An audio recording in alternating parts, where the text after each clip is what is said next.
manhaj itu apa sih? Jadi sebenarnya saya ini beragama ustadz atau agama apa ini?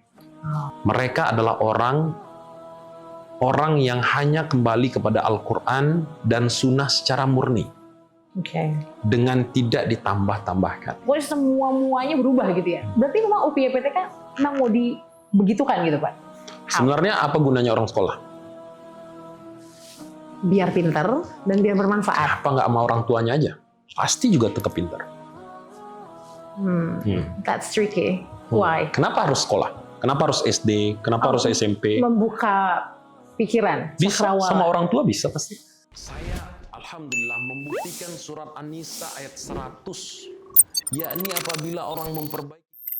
Assalamualaikum warahmatullahi wabarakatuh. Classy people, welcome back on The Art of Leadership 3.0. Kali ini bersama saya Anda Hayani Yosef. Ini merupakan program yang sudah kita rancang untuk membuat Anda terinspirasi dengan narasumber-narasumber pilihan kami. Dan insya Allah bisa membuat kita memiliki perspektif yang lebih kaya, yang lebih banyak gitu, sehingga punya reference yang mumpuni untuk kita implementasikan dalam kehidupan kita. Kali ini sudah bersama kita Rektor UPI YPTK Padang, Bapak Muhammad Ridwan. Assalamualaikum Pak Waalaikumsalam Muhammad warahmatullahi wabarakatuh. Pak Ridwan panggilan akrabnya ya Betul, Pak ya? betul Bu Anda. Skala 1 sampai 10, kabarnya angka berapa Pak? Alhamdulillah, 10 nih. 10. Alhamdulillah. Wah. Bapak tahu nggak average atau rata-rata jawaban orang kalau ditanya itu adalah 7. Tapi jawaban Bapak di atas rata-rata nih berarti. Mungkin kita harus mensyukuri nikmat Allah ya. Masya Allah, alhamdulillah. Baik, kelas people bersama dengan Bapak Muhammad Ridwan. Kita sapa dengan Pak Ridwan. Kita akan ngobrol di sini tentang kepemimpinan. Langsung aja, Pak Ridwan. Banyak orang kenal Bapak sebagai pemimpin muda, like one of the youngest rector in Indonesia. Only 33 years old. Can you imagine? Very young. Tapi kalau Bapak diminta menjelaskan siapa itu Muhammad Ridwan dalam 3 kata, apa yang akan Bapak pilih? Dan apa misi Bapak ke depan? Silakan. 3 kata ya. 3 kata. Melangkah lebih maju. Oh, wow. Ini langsung straight to the point ya. Saya pikir 3 katanya itu akan... Karena bridgingnya tadi rektor. Memang itu 3 kata yang selalu kita gaungkan. Melangkah lebih maju. Kenapa melangkah? Kenapa tidak berlari? Berlari lebih maju. Bisa saja berlari lebih maju, melangkah lebih maju, dan segala macam. Tapi diksi melangkah lebih maju terlihat dia sustain. Dan terlihat dia lebih berwibawa dan hati-hati. Tapi tetap terus go straight, melangkah. Progresif dia juga ya, betul, gitu ya, betul. tapi steady. Coba kita ganti dengan berlari lebih maju. Orang akan khawatir. Wah, ini terlalu tergesa-gesa, ini terlalu. Tapi kalau melangkah lebih maju, maknanya lebih dalam rasanya, Bu Anda. Itu menurut saya. Iya. So, 3 kata yang melambangkan seorang Muhammad Ridwan adalah melangkah lebih maju. So, what's your mission then? Sebenarnya melangkah lebih maju itu artinya dalam sekali. Kalau yang dipahami oleh Gen Z sekarang atau anak-anak milenial sekarang, melangkah lebih maju itu adalah transformasi. Karena transformasi itu adalah perubahan. Bukan hanya perubahan tentang sebuah institusi, bukan juga tentang melangkah lebih maju tentang seorang dosen, tapi juga mahasiswanya. Yang dulunya sebelum masuk dia seperti apa, mungkin dia dari daerah, datang tidak mengenal teknologi secara masif, nanti dia 3,5 sampai 4 tahun ke depan, dia akan menjadi mahasiswa yang melangkah lebih maju. Dan banyak sekali kisah-kisah alumni kita yang luar biasa melangkah lebih majunya, alias transformasi sebenarnya. Baik, so your mission would be melangkah lebih maju ya, memang bertransformasi itu misinya ya. Oke. Menjadi anak dari pendiri UPI YPTK Padang, ya kan, Bapak Herman Nawas rahimahullah, tentu saja punya value tersendiri, dan juga di situ barangkali ada sedikit burden, if I may say, because it's like a big responsibility, right? Nah, yang mau saya tanyakan, kapan Bapak merasa berada di titik I'm not just carrying my father's legacy right now, but this is my mission. What do you think? Apakah kalau dikatakan apakah menjadi anak seorang Pak Herman Nawas adalah sebuah beban? Saya rasa kalau sekarang saya jawabnya tidak. Ini adalah sebuah nikmat dan rahmat dari Allah. Tapi dulu, zamannya kita masih remaja, ya namanya kaula remaja lah ya, pengen berdikari gitu ya, pengen itu jalannya orang tua, ini jalannya kita gitu. Mungkin Bu Anda bisa pahami apa yang kita maksud. Tapi kapan waktunya saya mendesain apakah ini my mission atau my father mission?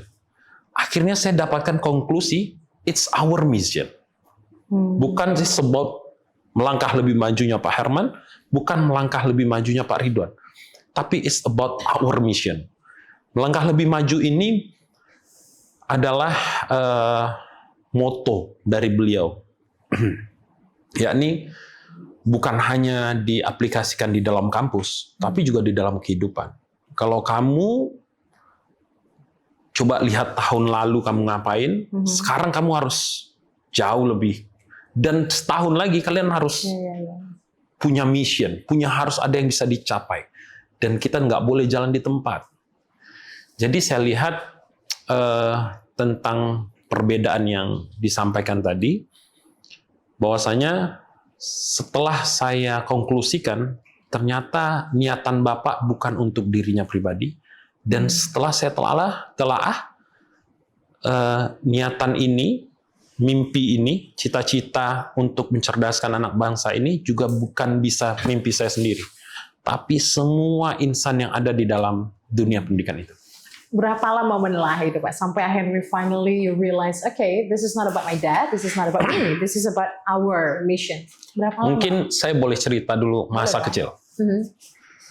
Yang dia ada di dalam benak orang, seorang anak Pak Herman Nawas, pasti adalah anak yang, dan alhamdulillah, ini kalau mau lebih didramatisir, saya adalah anak laki-laki satu-satunya dari 4 bersaudara. Wah, itu lebih dramatisir lagi orang. Anak laki-laki satu-satunya Pak Herman Nawas. Kira-kira seberapa dimanjainnya nih anak? Dari luar nih ya, lihat ya. Pasti. Kenapa saya bisa ngomong itu? Dan orang bertanya langsung. Ini bukan hanya prasangka, bertanya langsung. Bahkan orang bertanya dalam bahasa bayinya adalah, uang jajan lu berapa sih? Berapa sih Pak? Kalau waktu saya SMP, uang jajan saya 5.000 Mbak. 5.000 rupiah? 5.000 rupiah. Tapi orang lihatnya 500.000. Oke. Karena anak Pak Herman Nawas, masa sih nggak punya 500.000 di kantong? Walhasil lucunya, saya harus traktir orang sampai saya nggak belanja, karena desakan orang, ayolah kamu kok pelit banget. Memang bukan pelit, nggak ada. Seriously? Yes. Satu waktu itu kalau tidak salah saya kelas 4 SD. Saya lupa ya, kelas 4 apa kelas 3 SD gitu. Ayah dan ibu, Bapak Herman Nawas rahimahullah dan juga ibu, dia selalu cerita, dulu papa orangnya susah. Papa berasal dari keluarga yang serba tidak ada. Mama juga gitu, mama dari kampung. Susah berjuang sampai mama bisa ke Jakarta, bisa kerja perusahaan internasional baru ini. Dan ini ucapan yang berulang-ulang. Mungkin di semua keluarga hampir semuanya ada cerita ini. Tapi salahnya saya atau uniknya saya nyeletuk. Setelah papa cerita susahnya, sekarang papa sukses. Saya bilang, kalau gitu Pak, Ridwan nggak akan sukses. Kenapa? Karena Ridwan nggak susah lahirnya. Ridwan lahir sudah diorduri indah ini. Alhamdulillah sudah punya rumah ini. Nggak seperti yang papa ceritakan. Kalau ini anak kelas 4 SD. Kalau alur ceritanya harus susah dulu baru sukses, berarti Ridwan nggak akan sukses. Ini sebuah inspirasi dan motivasi dari Pak Herman Nawas. Beliau nggak jawab dengan keterangan. Beliau jawab dengan tindakan. Beliau sampaikan, Ridwan besok pulang sekolah, karena hari Sabtu dan hari Minggu libur, hari Sabtu setengah hari gitu ya, akan dijemput sama tante. Oh oke. Mau kemana Pak? Nanti Ridwan harus jualan di toko kita yang di pasar. Kita punya toko Silungkang Art Center dari tahun 93. Yeah. Mau ngapain Pak? Coba kamu jualan di sana. Jualan apa? Anak kelas 4 SD mau jualan apa ini? Saya nggak paham. Pokoknya pergi dulu aja. Papa kalau udah perintah begitu, kayaknya kami berempat ya, sama seluruh keponakan, Manut. nggak ada kata-kata tidak, nggak ada. Manut, oke siap. Besoknya, ya dengan gaya anak kelas 4 SD lah, pulang sekolah, bayangannya harusnya main layangan, harusnya main-main. Kita punya fasilitas, tapi malah disuruh jualan. Dan ironisnya lagi, yang disuruh bukan saya aja. Seluruh saudara jadi disuruh. Semuanya jadi marah sama saya. Ridwan, kamu ngomong apa sama Bapak? Jadi emang benar-benar gara-gara omongan itu? Iya. Bapak mungkin juga terinspirasi. Oh iya, kalau begitu bahaya juga ya kalau dia nih terlalu senang gitu. Walhasil saya jualan nih Mbak. Dan teman-teman semuanya mungkin nggak percaya. Masa anak Pak Herman Nawas jualan? Kami jualannya nggak boleh langsung, mohon maaf, nggak boleh langsung yang harga tinggi. Jadi tidak boleh jual songket yang jutaan. Kami jualannya sendal, Mbak. Sendal datua dan sendal Minang itu. Ternyata Bapak buat mental kami biasa tuh masangin sendal ke kaki orang, bawain belanjaan orang, nggak perlu kasih tahu siapa kita. Dan kadang yang datang stafnya Bapak malah yang kita layani. Itu memang tempaan. Awal-awal itu menjadi beban pasti sama anak kelas 4 SD. Artinya sebelum Bapak ngomong itu, your life was like smooth, semua tidak disuruh seperti jualan, anak-anak lah. Seperti anak-anak ya, kakak-kakak juga seperti itu. Betul. Jadi momentumnya adalah saat Bapak bicara seperti itu, and then everything's changing. Yes. Dan akhirnya saya tanyanya nggak bisa, anak SD nggak bisa berpikir kritis kan? Saya tanya kelas SMP kalau nggak salah. Jadi kami fullnya di toko di pasar itu saat bulan Ramadan. Kita kan libur tuh. Dulu kalau nggak salah awal-awal saya SD, awal-awal saya SMP setelah SD itu belum ada pesantren Ramadan tuh. Pak Fauzi Bahar belum bikin itu. Jadi libur full. Full pula lah kami di pasar. Di Kadai ya? Iya, di Kadai itu. Saya tanya akhirnya, kenapa sih Pak? Kok kami harus di sini? Pun semua uang dan segala macam nggak digaji, nggak apa, cuma kalau jajan boleh nanti dikontrol gitu. Mungkin untuk berbuka puasanya dan segala macam. Akhirnya Bapak sampaikan, pertanyaan kamu dulu itu adalah jawaban untuk kedepannya. Memang bagaimanapun kamu lahir, kamu tetap harus susah. Kalau kamu nggak pernah ngecam susah, kamu nggak akan bisa. Jadi rumusnya nggak diganti, hidup saya yang diganti. So what do you think about your own kids? Akan digituin juga nggak sama anak Bapak yang saat ini? Saya rasa anak-anak zaman sekarang, bukan hanya anak saya saja, memang harus coba rasanya susah. Jadi akan diturunkan metode itu ke anak Bapak ya nanti saat ini ya. Mohon maaf, tolong dipersiapkan mental anak Bapak yang mungkin lagi denger ada. Berarti memang peran ayah dan ibu sangat kuat ya dalam membentuk karakter Bapak sampai menjadi Muhammad Ridwan yang saat ini. Betul. Jadi sampai satu ketika, Mbak Anda, saya bertanya lagi. Ini sudah SMA nih. Setiap libur ke toko. Memang ada jalan-jalan sama orang tua pasti ya. Tapi memang ke toko tuh kayak kalau ada kita kelihatan kosong, pasti kita udah harus di toko. Gitu. Pada saat itu kampus sudah ada pasti. Dan kami belum diajak untuk intens di kampus. Paling diajak kalau ada acara gitu ya. Diajak hadir gitu ya. Tapi di toko saya bisa mengetahui modal, saya tahu supplier itu dari SMP. Saya udah tahu di mana jual ini ke siapa, market share-nya dan segala macam. Saya udah dididik di pasar. Saya memang udah berteman sama orang-orang pasar dan segala macam karena didikan dia. Dan tidak bisa didapatkan di bangku sekolah, nggak bisa didapatkan di rumah, apalagi. Sampai SMA saya tanya, Pak, masa iya Ridwan akan selamanya di sini nih? Apa nggak ada job lain? Nah gitu ya, dalam tanda kutip. Minta lowongan ya. Minta lowongan. Ini anak SMA mau tamat. Saya waktu itu mau tamat SMA. Terus Bapak bilang, ya nanti kamu akan dibawa. Cek nih kampus. Iya, tapi kan kita ngelihat, ini kita bukan merendahkan pekerjaan di pasar, enggak. Kita pengen, nama anak muda, pengen punya pengalaman lain. Ngelihat di kampus pakai dasi, pakai jas, seragam gitu ya. Necis ya. Necis. Kita di pasar. Masa necis kita di pasar? Terlalu khawatir orang nanti nawar harga.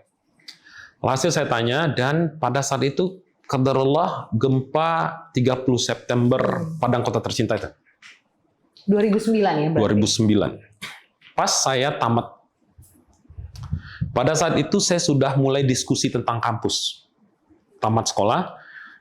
Pada 2009 itu sebenarnya Mbak Anda, dan insya Allah ini akan terus kita wujudkan mimpi ini, kita sudah punya blueprint Fakultas Kedokteran dan Rumah Sakit UPI EPTK.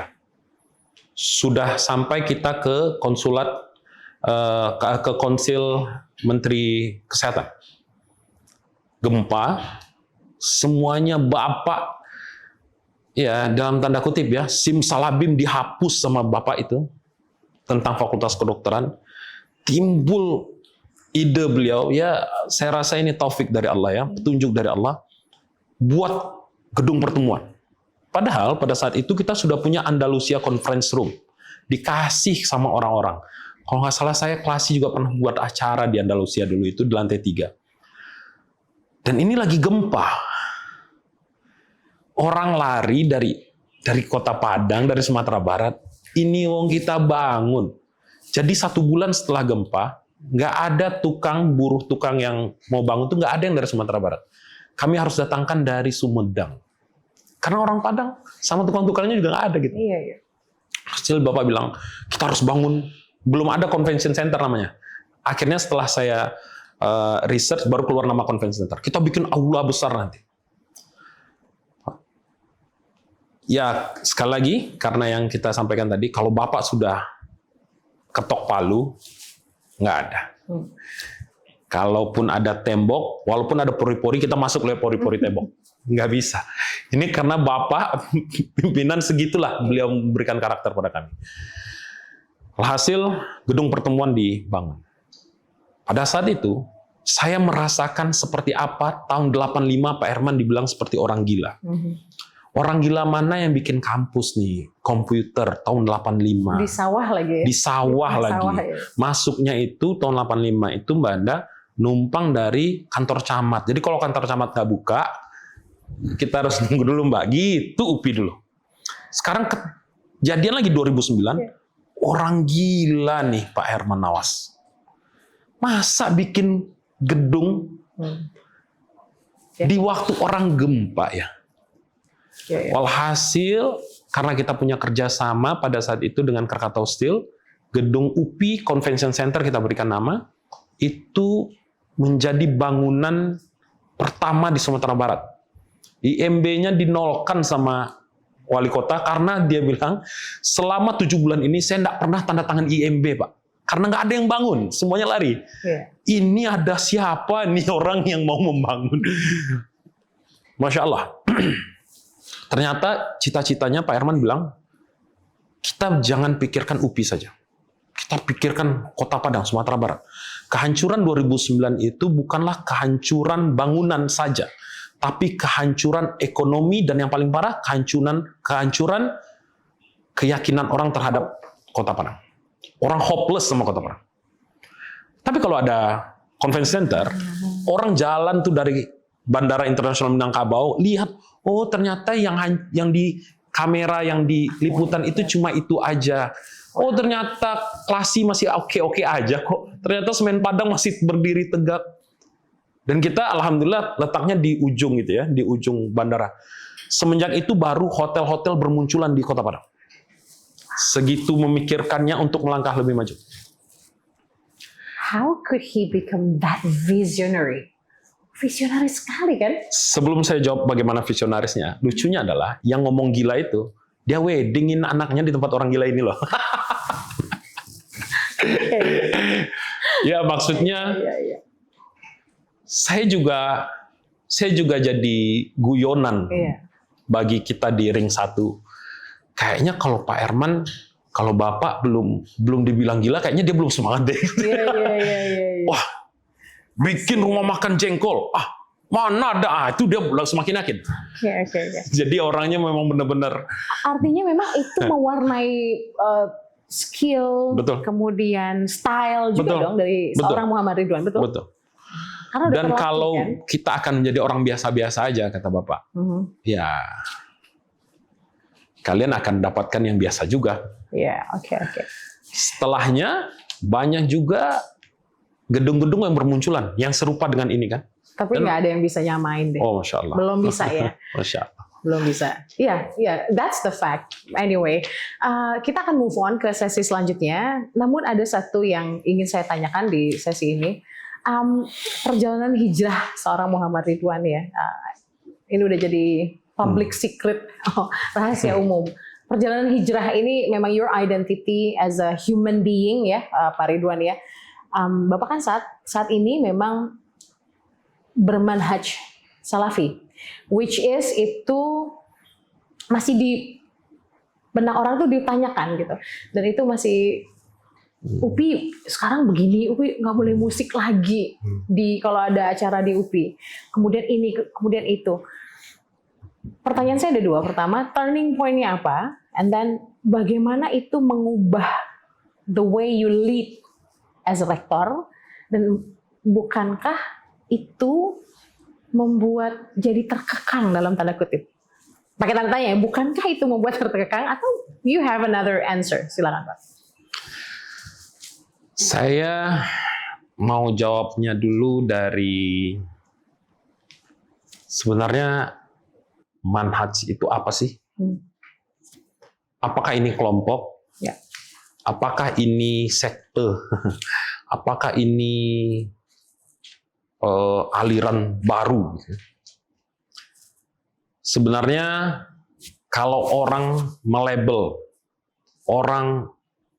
melabel kita bermanhaj salaf atau para ustadz-ustadz yang mendakwahkan salaf, sebenarnya kalau saya bisa tarik kesimpulan, mereka adalah orang yang hanya kembali kepada Al-Quran dan Sunnah secara murni, dengan tidak ditambah-tambahkan. Contoh, kalau kita sholat, kita berwudu, sholat, sampai kita salam, kira-kira kita harus nyontoh siapa? Kalau kita jawab guru, ini sebenarnya ilmiah sekali. Kalau kita jawab guru, beda nggak Mbak Anda punya guru TK, sholatnya guru SD, sholatnya guru SMP, ada juga guru SMA yang nggak sholat. Guru yang mana yang Mbak Anda mau ikuti? Saya sempat bingung, itu turningnya. Oh iya, guru mana ya? Saya nggak ngomongin ibadah lain loh. Sholat. Kok ada yang begini sholatnya ya? Terus ibadah lain, ibadah puasa misalnya. Kok ada yang sebelum puasa punya ritual? Ada yang setelah puasa punya ritual, atau pada saat puasa punya ritual lain. Saat saya pesantren Ramadan, Ustadz ini ngomong ini, Ustadz ini ngomong ini, Ustadz ini ngomong ini. Ustadz yang mana yang benar? Kan menggelitik sekali ya pertanyaannya ya. Jadi sebenarnya saya ini beragama Ustadz atau agama apa ini? Itu pertanyaan pribadi. Walhasil, jawabannya saya sekarang adalah saya harus beragama seperti apa yang Allah ridhoi dan juga Nabi Muhammad SAW dan para sahabatnya contohkan. Kenapa ada Nabi Muhammad dan para sahabatnya? Dan apa makna salaf itu? Makna salaf itu adalah orang-orang terdahulu. para sahabat Nabi, yang mana Nabi Muhammad SAW mengatakan mereka para sahabat-sahabatku radhiyallahu anhu ini adalah orang-orang yang dijamin masuk surga. Kalau memang Allah dan Rasulnya sudah jamin masuk surga, kira-kira nih, dia ada keplesetnya nih. Kira-kira aja. Ya, padahal dia diklaim itu, Mbak Anda, belum meninggal, belum meninggal dunia tuh. Abu Bakar As-Siddiq belum meninggal dunia. Kalau mau menyalahkan Nabi Muhammad SAW atau mau menafikan, na'udzubillah, mau menafikan Tuhan Allah, Abu Bakar tinggal melenceng saja. Abu Bakar murtad, maka Nabi berbohong. Umar bin Khattab melakukan kemaksiatan yang terang-terangan, maka Nabi berbohong. Kita pernah pikir begitu enggak? Atau kita lihat surat Al-Lahab. Surat tentang Abu Lahab dan istrinya yang dijamin masuk api neraka. Surat ini turun saat Abu Lahab dan istrinya masih hidup di dunia. Bagaimana caranya, ini guru-guru kita mengatakan, bagaimana caranya pada saat itu Islam bisa hancur. Bagaimana cara menghancurkan Islam pada saat itu? Abu Lahab dan istrinya tinggal masuk Islam, surat itu salah. Bertauhid kepada Allah, maka surat Abu Lahab salah. Tapi tidak. Karena Allah Maha benar. Rasulullah dan para sahabatnya tidak akan sia-sia. Maka dari itu, kalau rasanya Umar bin Khattab tidak melakukan ibadah itu, Abu Bakar As-Siddiq tidak melakukan ibadah itu, kok yang ada ulama sekarang yang datang, kayaknya kurang nih, Nabi kurang nih melakukan ini. Kayaknya Abu Bakar lupa gitu, Umar lupa, padahal Rasulullah SAW mengatakan kalau dikumpulkan imannya seluruh umat muslim dari awal dunia ini ada sampai hari kiamat, dikumpulkan imannya, tidak akan mengalahkan imannya Abu Bakar. Itu janji. Kalau kita lihat dari janji-janji yang sebelumnya, yang janji ini nggak mungkin dipungkiri. Abu Bakar tidak melakukan hal-hal yang dilebih-lebihkan. Maka secara ilmiah, saya berpikir, this is the way of life. Tapi saya tidak bahasanya, Mbak Anda, saya tidak menganggap satupun asatizah, satupun para ustadz, ataupun ulama zaman sekarang yang maksum, yang sempurna. Tidak mungkin. Mereka pasti buat salah. Maka kembalilah kepada Al-Quran dan Sunnah. Nah, pada saat kita kembali pada Al-Quran dan Sunnah, orang agak terusik. Kenapa orang terusik? Saya punya satu analogi. Kalau Klesi FM, jam masuknya jam 8. Jam masuknya jam 8. Tapi kebiasaan orang, karena ya namanya anggota lah gitu ya, karyawan gitu ya, ada yang masuk jam 8:30, ada yang masuk jam 9 gitu Mbak. Atau yang paling cepat datang jam 9 deh, atau jam 8:30 deh. Tahu-tahu datang satu orang masuk jam 8. Kata yang lain apa tuh? Sok rajin lu. Padahal Mbak Anda bikin Klesi FM tuh memang masuk jam 8. Karena dia itu terasing, dianggap dia yang salah. Hanya karena dia sendiri, hanya karena dia tidak familiar ya. Sekarang, kok so alim banget sih sholat ke masjid? Kita masih sholat ke masjid. Kenapa? Karena yang lainnya seperti orang yang datang jam 9:30 tadi. Oke, dari perspektif itu clear. Kan ada yang kayak gitu tuh, berat banget sih, gak ada musik lagi, terus Pak Ridwan tuh jenggotnya panjang. Apakah kemudian itu membuat bisnis ini, kan bagaimanapun it comes to a business, right? UPI, kemudian UPI Convention Center, Exhibition, kemudian UPI sebagai universitas sendiri, menjadi terkekang gitu loh Pak? Atau justru sebaliknya, nggak ada masalah gitu? Gimana sih Pak ngeliatnya?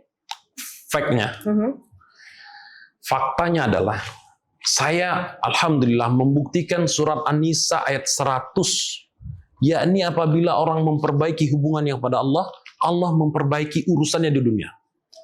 Alhamdulillah, atas rahmat Allah, setelah kami hijrah, rezekinya jauh berkah dan bertambah. Tidak dari arah yang kami sangka. Malah yang kami sangka ini akan mendatangkan margin dan profit yang lebih, malah datang dari yang lain. Lebih enak mana? Kita yang ngurus hidup atau biarkan Allah? Oke.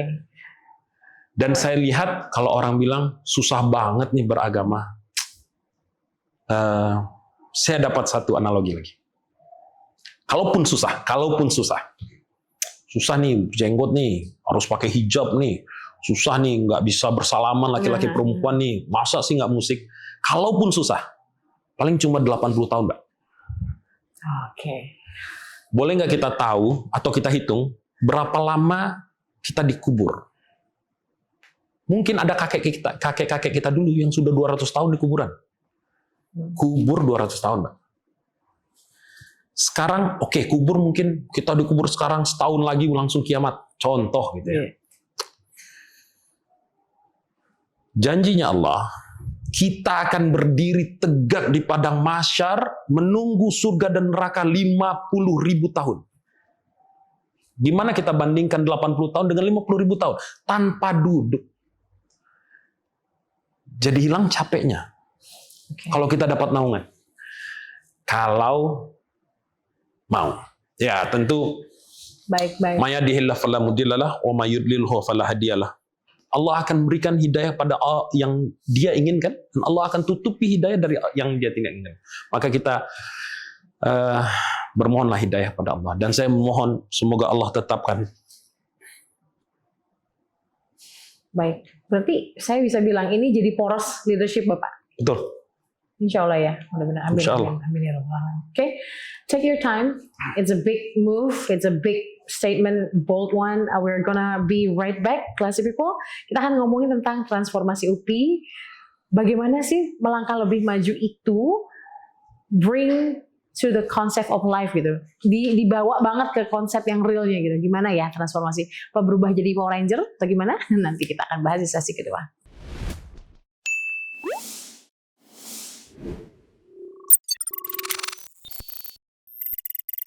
Pak Ridwan, tagline melangkah lebih maju. Itu kan bukan cuma kalimat ya, tapi DNA barunya UPI YPTK. Tadi sudah sempat dibahas dikit, tapi filosofi di balik itu kenapa melangkah lebih maju? Apakah murni karena memang Bapak Herman Nawas dulu sudah mengaklamasikan itu gitu? Atau ada pertimbangan lain? Melangkah lebih maju ini sudah dari tahun 1985. Yang kita aklamasikan sekarang adalah transformasi, yang mana makna transformasi itu adalah bahasa kekinian dari melangkah lebih maju. Mempertebal melangkah lebih maju. Jadi transformasi itu menurut KBBI memang perubahan sesuatu bukan cuma luarnya aja, tapi ke fungsinya, pokoknya semua-muanya berubah gitu ya. Berarti memang UPI YPTK memang mau dibegitukan gitu Pak? Saat ini memang sedang begitu gitu maksud saya? Ya insya Allah itu adalah janji yang harus ditepati ya. Sekarang UPI YPTK kalau kita lihat statistiknya dari 10 tahun terakhir dia berkembang lebih dari 3 kali lipat. Tahun 2010, 2005, 2010 itu mahasiswa kami masih 3.000 orang. Sekarang alhamdulillah sudah 12.000 orang. Tapi kami tidak bisa puas di sana saja. Kami akan mengembangkan bahwasanya UPI YPTK ini tidak hanya mencerdaskan masyarakat Sumatera Barat dan sekitarnya. Kami akan membawakan nilai-nilai kami ini ke seluruh penjuru Indonesia insya Allah.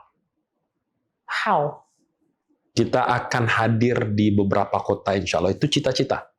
Oke. Yes.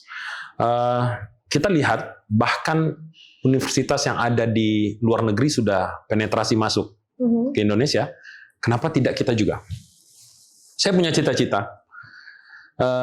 Kita juga punya unit ya di luar kampus UPI, yakni adalah pesantren Rahmatan lil Alamin. Kami punya program di Madinah. Nah, karena saya di-create oleh Pak Herman, saya nggak mau hanya sekedar belajar di Madinah. Kami punya cita-cita punya RLA di Madinah. Dan alhamdulillah sudah punya beberapa jalan sekarang. Gitu juga nih UPI. UPI saya pengen melihat UPI nanti ada Universitas Putra Indonesia Kuala Lumpur. Dan mimpi ini harus terus diucapkan. Ya. Gimana Pak Ridwan caranya? Wah, mimpi masa diceritain. Tunggu dulu. Kita terus melangkah. Makanya melangkah. Steady ya? Steady. Oke. Pak, dan di dalam transformasi itu digaungkan ya, UPI bukan cuma sekedar kampus, tapi rumah bagi yang ingin tumbuh, menjadi versi terbaik bagi dirinya. Nah, how did you bring that concept to life? Apa konkretnya gitu loh Pak? Bagaimana? Apakah dosen-dosennya disekolahkan lagi, atau ada sertifikasi? Sebenarnya apa gunanya orang sekolah? Biar pinter dan biar bermanfaat. Apa nggak sama orang tuanya aja? Pasti juga tetap pinter.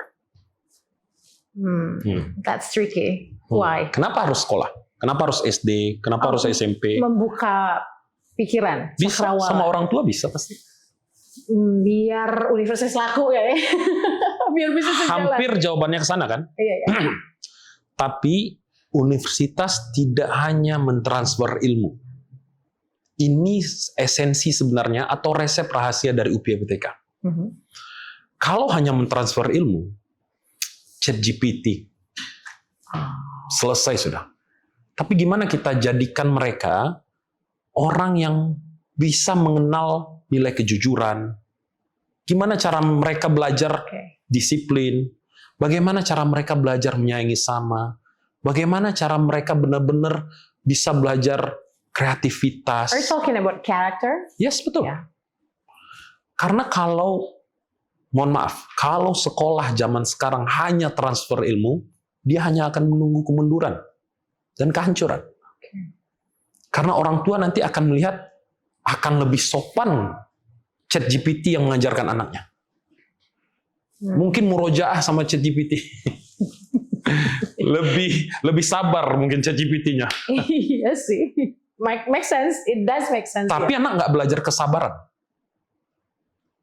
Dari sikap guru. Dari rasa tunggu. Anak nggak belajar kedisiplinan. Dari berangkat pagi. Dari datang duduk. Itu esensi.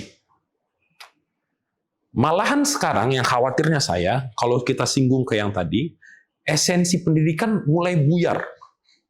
Kok pendidikan nggak ada musiknya? Memang kenapa kalau nggak ada musiknya? Memang kita mau menjadikan mereka apa? Kok nggak ada hura-huranya nih? Kan bukan itu tujuannya. Makanya harus benar-benar clear bahwasanya kampus bukan hanya sekedar transfer ilmu. Dan dosen sekarang bukan hanya sebagai mentor. Dia sudah harus menjadi pelatih. Coach ya? Coach. Life coach. Betul. Iya kan? Artinya you bring that concept to life by accommodating education yang berkarakter. Betul. Gitu ya. Baik, Pak, kalau dilihat kan Bapak adalah tipikal leader yang value driven leader gitu loh. Padahal kan you're still young, like 33. Kebanyakan kan anak muda itu pemuda bersinar-sinar gitu loh, Pak, yang mungkin orientasinya juga selain value adalah profit, of course. But somehow Bapak justru value driven. Have you ever feel like it's a lonely road? Di mana orang-orang pada dunia profit, tapi Bapak memilih jalan ini gitu. Yang sebenarnya lonely yang lagi nggak tahu tujuan itu. Coba deh Mbak Anda buka kelas kan, terus setelah kelas, nggak pada saat kelas, 1 bulan setelah kelas dia datang, makasih Mbak Anda, saya dapetin luar biasa pandangan bos saya ini segala macam. Mbak Anda minta bayaran lagi nggak? Nggak bisa. Dan Mbak Anda ngapain sih ngajar? Kenapa nggak kita? Nggak bisa dijelaskan. Nggak bisa dijelaskan. Itulah pendidik Mbak Anda. Dan saya lihat, selain value driven kita kepada mahasiswa dan seluruh stakeholder, saya yakin setiap manusia itu berbeda. Ya. Kalau gaya zaman dulu kita bawakan, semua murid harus menjadi guru. Bayangkan, ada murid yang nggak bisa matematika tapi dia bisa bahasa Inggris gitu. Ya. Orang tua ngelesin, yang nggak bisa ya, pokoknya minusnya. Itu bahaya tuh. bahasa Inggrisnya nggak bagus, matematikanya juga nggak. Kalau dalam satu silabus perkuliahan, kurikulum perkuliahan, misalkan ada algoritma yang dia nggak bisa, tapi public speaking dia hebat. Masa kita mau judge dia di algoritma? Ya, seperti kita semua sekarang, kita nggak ahli dalam semua bidang. Kita ahli dalam bidang masing-masing. Gitu juga mahasiswa kita. That's why dosen itu adalah coach. Kalaulah pelatihnya Cristiano Ronaldo, saya bilang sama mahasiswa begitu. Kalaulah pelatihnya Cristiano Ronaldo harus lebih hebat dari Ronaldo, siapa pelatihnya? Iya. Nggak susah. Nggak ada. Siapa yang lebih kencang dari Ronaldo coba? Siapa yang tendangannya? Ini cara saya ngomong sama mahasiswa sih.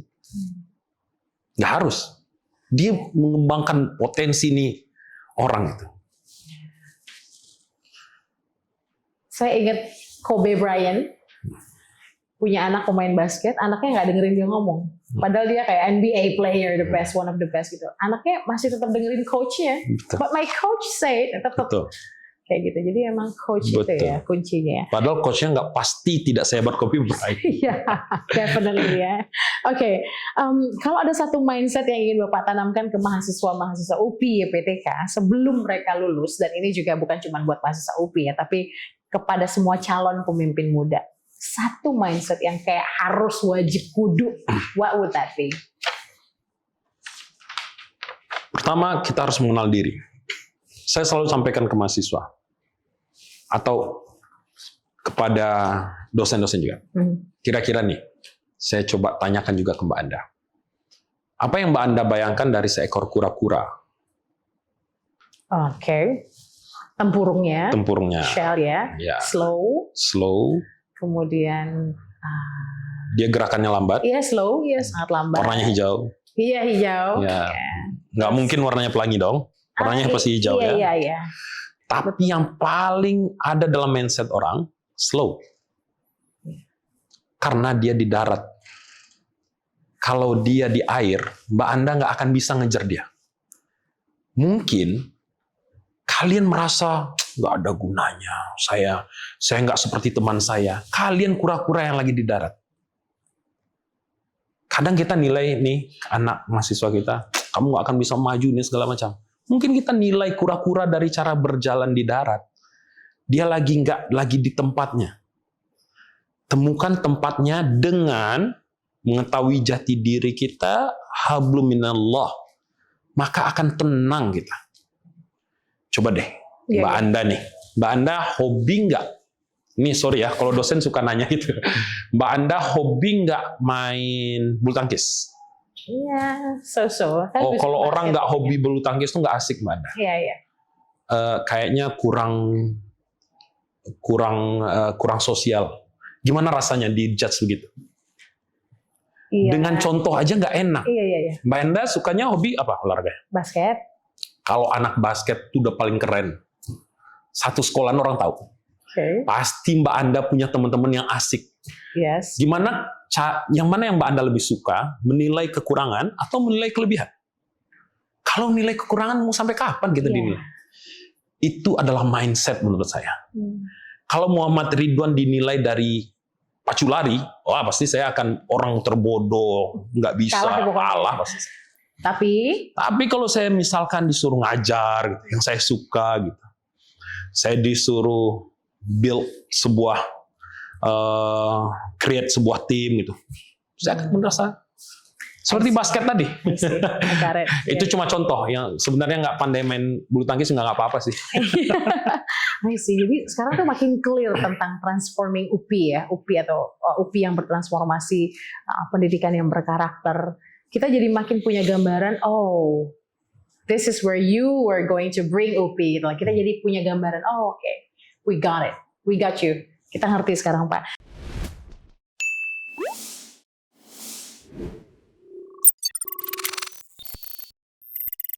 Sesi ketiga atau sesi terakhir The Art of Leadership bersama dengan Rektor UPI YPTK, Bapak Muhammad Ridwan, one of the youngest rector in Indonesia. Only 33, but man oh man, kalau Classy People dengerin dari awal, beliau itu kayaknya you realize you don't sound like you're 33. You realize that?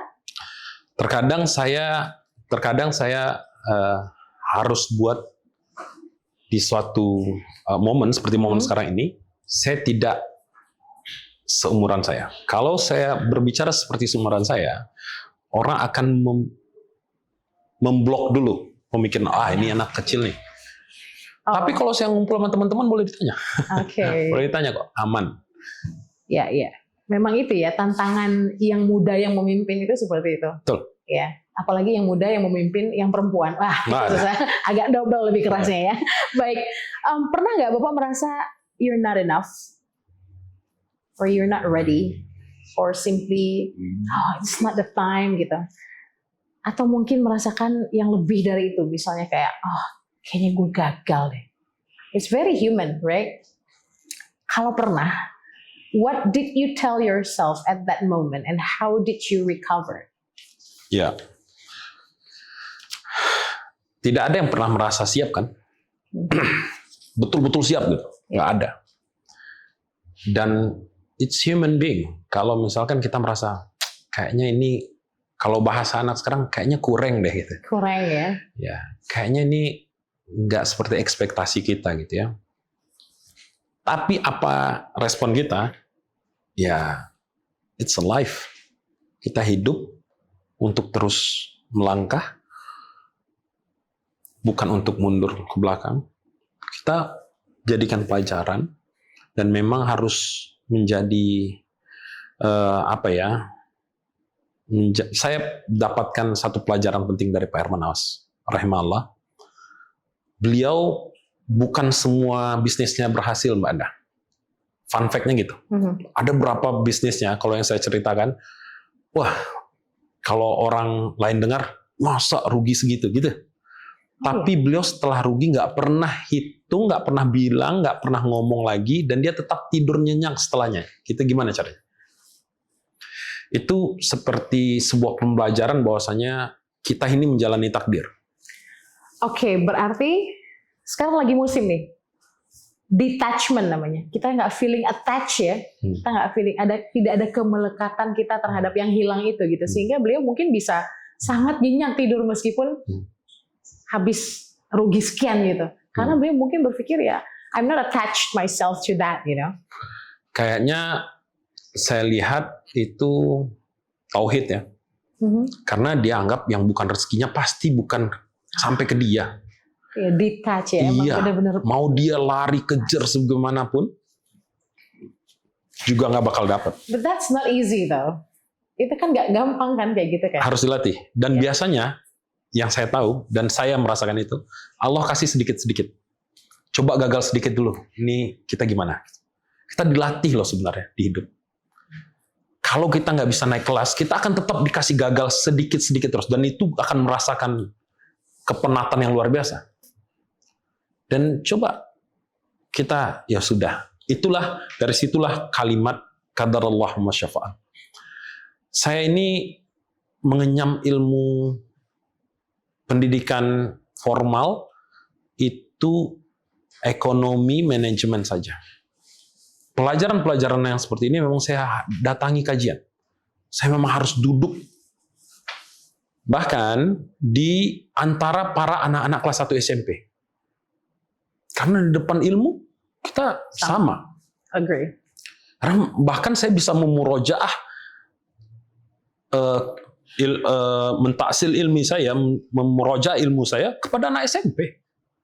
Dan mereka dia bisa bilang, ini yang salah, ini yang benar. Yeah. Kalau sudah begitu, kita sama agama, insya Allah Allah jaga dan selalu memperbaiki saya wallahi, saya ini masih bisa duduk nih kayak begini nih Mbak Anda, karena Allah tutupi aib. Kalau kita mau congkak jalan nih, pasti yang maha kuasa sangat mudah membuka aib kita. Maka dari itu harusnya ini menjadi jadi peringatan terus bagi saya bahwasanya yang saya dapatkan sekarang ini memang betul-betul hanya nikmat dari Allah. Dan saya lihat pemahaman ini ditularkan dari keluarga, Ya. dari keluarga dan dari lingkungan, Okay. dari lingkungan. Kira-kira begitu. So when you feel that, you just gonna move on. Itu dong kuncinya. Kalau merasa tidak cukup, gagal, okay, you take it, you embrace it, and you move on. Ya betul. Detach Dan ya. Mhm.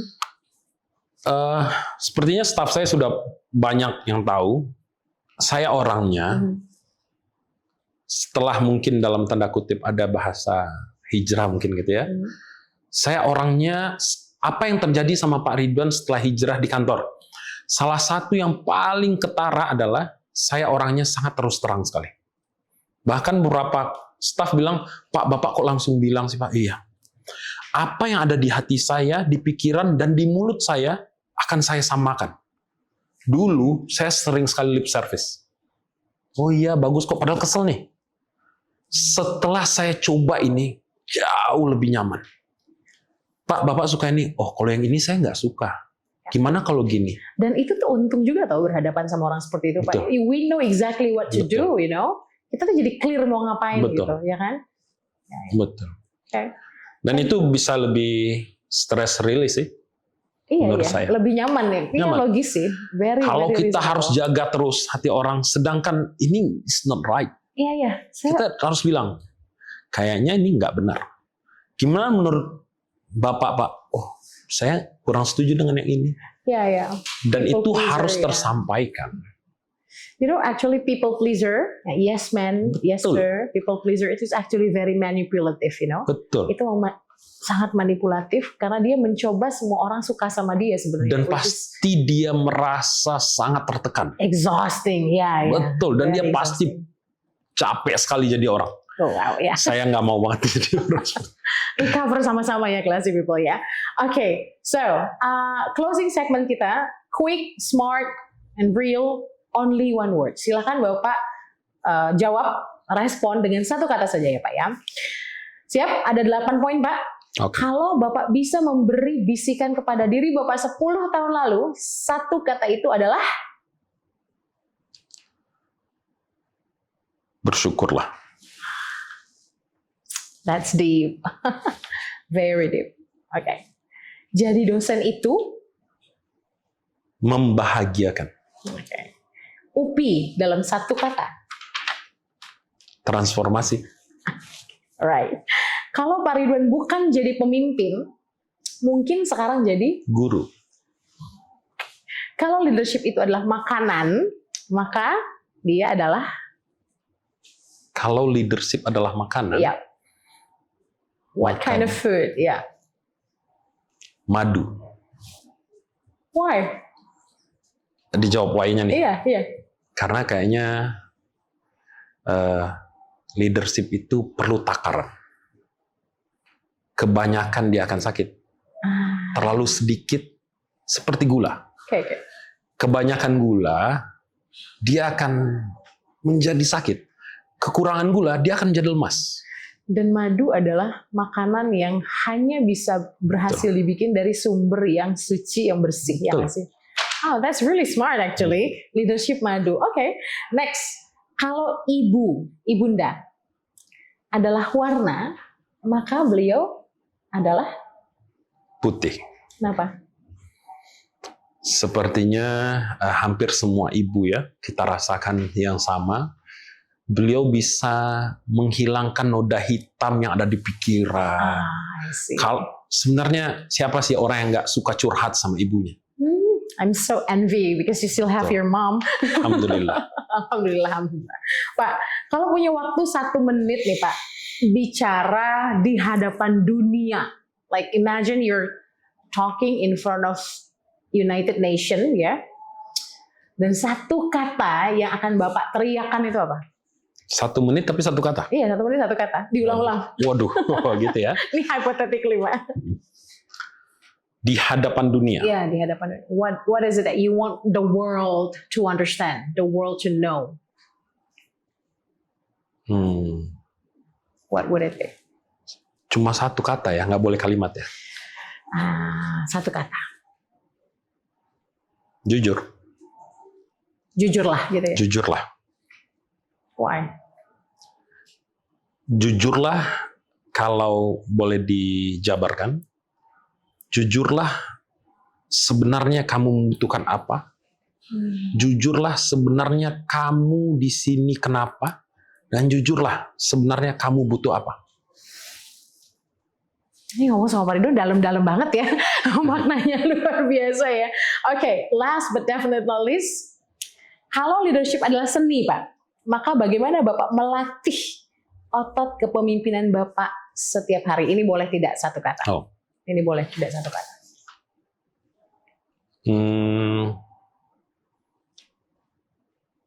Kalau melatih kepemimpinan adalah dengan cara mengenal diri pribadi dulu, pertama. Yang kedua, yang paling penting adalah merasakan bagaimana jadi orang yang dipimpin. Saya pernah dengar, a good leader is a good follower. Betul. You agree on that? Betul. Kita kalau mau memimpin harus siap dipimpin. Saya pernah punya kisah mungkin di kampus UPI. Kalau orang kira langsung Pak Ridwan ini bisa jadi seorang pimpinan di UPI, tidak. Pada saat cerita sambung yang tadi, oke, Bapak, kamu switch, boleh nih masuk ke UPI. Tugas yang diberikan kepada saya adalah saya menjadi koordinator OB dan security di UPI. That's your first position. Betul. Ditambah kegiatannya nanti mengatur proyek ya. Tapi kalau untuk yang ada di struktural, mengatur OB dan security. Alasan mereka, kalau kamu tidak bisa mengatur lini bottom, kamu nggak akan bisa sampai di atas. Yang bottom saja kamu nggak bisa atur, apalagi yang atas. Jadi step by step, melangkah lebih maju. Oke. Jadi anggapan atau prasangka orang terhadap Pak Ridwan, anak sultan, ya kan? Being spoiled, manja, itu enggak ya? Berarti... Tapi alhamdulillah saya dapetin. Tapi alhamdulillah saya dilahirkan dari keluarga yang seperti ini. Itu betul-betul nikmat dari Allah, dan wallahi demi Allah saya tidak sedikit pun malu, jauh sekali dari rasa saya. Saya jauh rasanya dari rasa kufur akan nikmat Allah, dilahirkan dari keluarga seperti ini. Bahkan saya bersyukur sekali Allah lahirkan dan Allah tetapkan menjadi anak dari Bapak dan Ibu. Alhamdulillah. Dengan semua dinamikanya dan semua value-value yang ditetapkan dan diajarkan ya ke Bapak sedari dulu. Pak Ridwan, terima kasih ya. Terima kasih kembali Klasi FM. For your beautiful minds and insights and thoughts. Semoga ini bisa bermanfaat kepada pendengar kita untuk para calon pemimpin muda. Amin. You got your role model here, so I think it's very pleasant ya untuk mencermati dan belajar dari Pak Ridwan. Thank you sekali lagi. Terima kasih. Kita berdua pamit, Klasi People. Assalamualaikum warahmatullahi wabarakatuh. And then see you. Saya alhamdulillah membuktikan surat An-Nisa ayat 100, yakni apabila orang memperbaiki